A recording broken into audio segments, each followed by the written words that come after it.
I think this story here might be that moment we've been waiting for, where the big stuff happens and we don't properly notice because we're drowning in all the other stuff. And by big, I mean epochal and international. I mean world order. I mean end of Pax Americana. All the other stuff is just increasing evidence of fascism. Make no mistake, all right? Locking people up or describing innocent people as guilty because we just haven't caught them yet, deporting people who've not committed any crimes, shutting down media outlets like Voice of America, prosecuting people and threatening to deport them for protesting peacefully against Israel's actions in Gaza. I mean, fascism.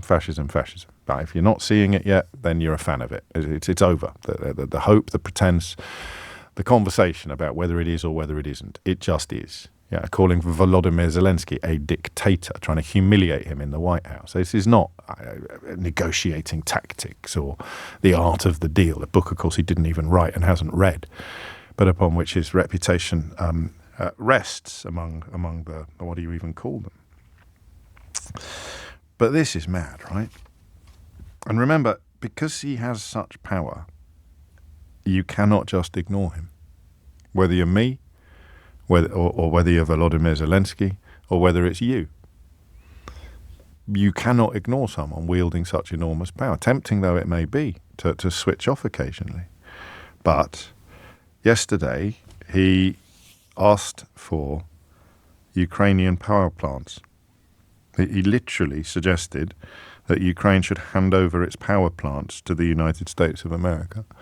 And of course, by United States of America, given Elon Musk's proximity to the project, we know that the amount of crossover between personal financial interest and public finances is now almost complete. You remember Jimmy Carter put his peanut farm into a trust, into a blind trust, so that there couldn't be any conflict of interest between his presidency and his financial status as a private citizen. He put a peanut farm into a blind trust.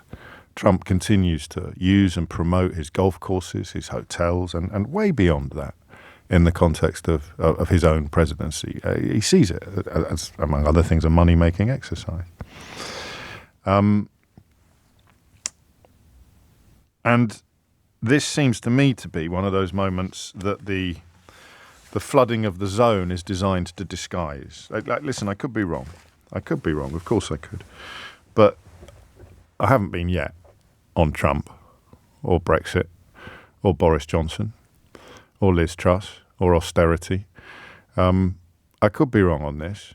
It may not be the equivalent to, let us say, Winston Churchill Winston Churchill, because the Americans weren't in the war at the time, suggesting to the Prime Minister of Poland that we will only go to war against the Nazis if you give us all your coal mines.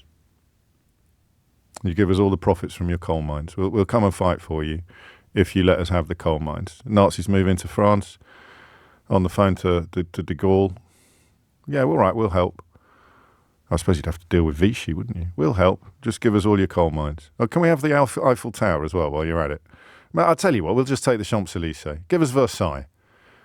It's incredible, right? And yet we're now in a place where it's not front page news. I don't know whether it is in the United States of America. It doesn't merit an editorial comment in some of our newspapers, of course, almost all of which, certainly the Brexit-leaning ones, are yet to atone for or apologise for suggesting that a Donald Trump presidency would be brilliant. I remember Jacob Rees-Mogg wrote an article for The Telegraph about how it would be absolutely fantastic for Britain, and indeed it would make Brexit a glorious success if Donald Trump got into the White House. I suppose we should be grateful for small mercies. He's gone very quiet lately. But to ask for ownership of the plants, the power plants, as some sort of, well, if you don't give them to us, then maybe Mr. Putin will continue blowing them up, is a moment of, I think, fairly high significance, because it speaks to a complete corruption of the order. So I don't know that a phone-in has popped out at the bottom of these pontifications yet. Do you? I mean, the obvious one would be, do you agree? I mean, is Trump's offer to take over the power plants in Ukraine in return, well, not even in return for much, just in return for a verbal suggestion that Russia will be less likely to bomb them if they belong to the United States than they would be if they continue to belong to the Ukrainian people or the Ukrainian state. That's incredible, right? I don't know who's qualified to comment on whether or not it's the equivalent to Winston Churchill predicating support for Poland after the Nazis invaded upon them handing over all of their coal mines, or support for France, defence of France, depending on them handing over the Eiffel Tower or the Palace of Versailles. I don't know if it is. I just think it might be. And then I turned to an article, a very good article in The Guardian today by Martin Kettle, which posits the existence of an Atlantic alliance of which America is not a part. And it speaks generationally. It reminds us that this stuff is not going to be confined now to one presidential term. I mean, again, we could have a phone-in about how confident you are there'll be an election in 4 years' time. Hand on heart, how confident are you that there will actually be a full, free and fair election?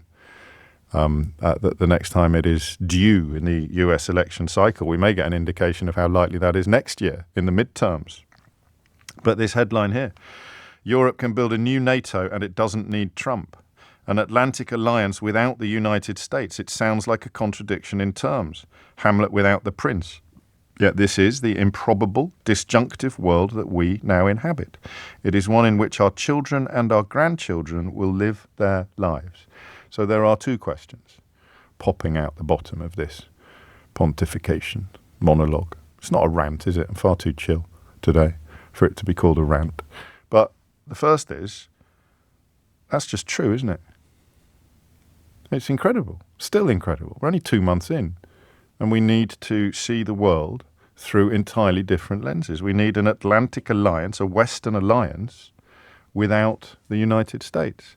Question, don't we? 0345 6060 973 is the number to call. We just do, don't we? And you can answer no to that question. But is it time now? I mean, how can it not be time now to redraw the rules? And then the more important question kicks in. And I'm asking a lot of you today.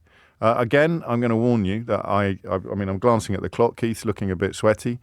I need to knock this on the head now and go to some adverts, but I've got a lot more to say. I'd rather not say it. I'd rather have a conversation with you next. But this is a big ask. Is the world as we know it over? Is the Atlantic alliance involving the United States dead for generations?